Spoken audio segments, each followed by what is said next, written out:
हिंगोली जिल्हा हा नवनिर्मित जिल्हा असून साधारणतः 10 वर्षापूर्वी या जिल्ह्याची स्थापना झालेली आहे। या जिल्ह्यामध्ये हा नवनिर्मित जिल्हा असल्यामुळं आणि मराठवाड्यातला शेवटच्या टोकाचा जिल्हा असल्यामुळं या जिल्ह्याला विदर्भाची बाउंड्री लाभलेली आहे।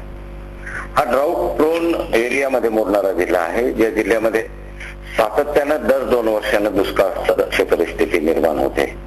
यावर्षी मोठी दुष्काळ परिस्थिती निर्माण झालेली आहे। ड्राऊट प्रोन मध्ये मोडत असतानाच हा जिल्हा ना उद्योग जिल्हा म्हणून गणला जातो। त्यामुळे या जिल्ह्यामध्ये कुठल्याही प्रकारचे उद्योग सुरू नाहीत। त्यामुळे एम्प्लॉयमेंट किंवा रोजगाराचा प्रश्न हा गंभीर प्रश्न आहे। या जिल्ह्यामध्ये महिलांची स्थिती अत्यंत दयनीय आहे।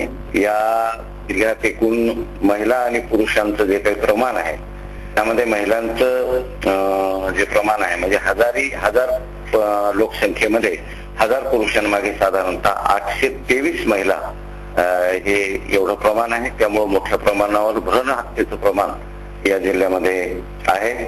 शैक्षणिक परिस्थितीमध्ये जर विचार करायचा झाला तर एकही इंजिनिअरिंग कॉलेज किंवा एकही मेडिकल कॉलेज रादर एकही कॉलेज ऑफ सोशल वर्क या जिल्ह्यामध्ये नसल्यामुळं ह्या शिक्षणासाठी लोकांना बाहेरगावच्या जिल्ह्याचा आसरा घ्यावा लागतो। शिक्षणाच्या बाबतीमध्ये जिल्हा अत्यंत मागासलेला। पाणलोट क्षेत्र विकासाची कामं या जिल्ह्यामध्ये सातत्यानं होत असली तरी सुद्धा पाण्याची भूगर्भाची पातळी जी आहे ती अत्यंत खाली गेलेली आहे। यावर्षी तर लोकांना पिण्याचं पाणी मिळेल की नाही म्हणजे जानेवारी फेब्रुवारी पासून अनेक गावांमध्ये पिण्याच्या पाण्याची व्यवस्था हे टँकरनं करावी लागेल अशा प्रकारची परिस्थिती निर्माण झालेली आहे। जिल्ह्यामध्ये रोजगार हमी योजनेची ज्याला आपण नरेगा म्हणतो, नॅशनल रूरल एम्प्लॉयमेंट गॅरंटी आहे आणि स्टेट महाराष्ट्र रोजगार हमी कायदा या अंतर्गत कामं बऱ्याच प्रमाणावर चालू असली तरी ह्या कामाचं जबाबदारी ही पूर्णतः ग्रामपंचायतवर टाकलेली आहे।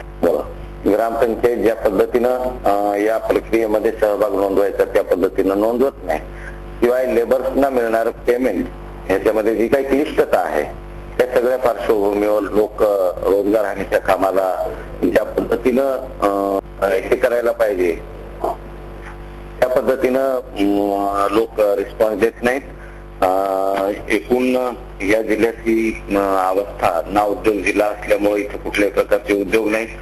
साधारणतः कापूस आणि सोयाबीन हे या जिल्ह्यातलं प्रमुख पीक आहे। हे जरी असलं तरी याही पिकावर मोठ्या प्रमाणावर किडीचा प्रादुर्भाव होत असल्यामुळे त्याच्याही उत्पादनामध्ये मोठ्या प्रमाणावर घट होत आहे।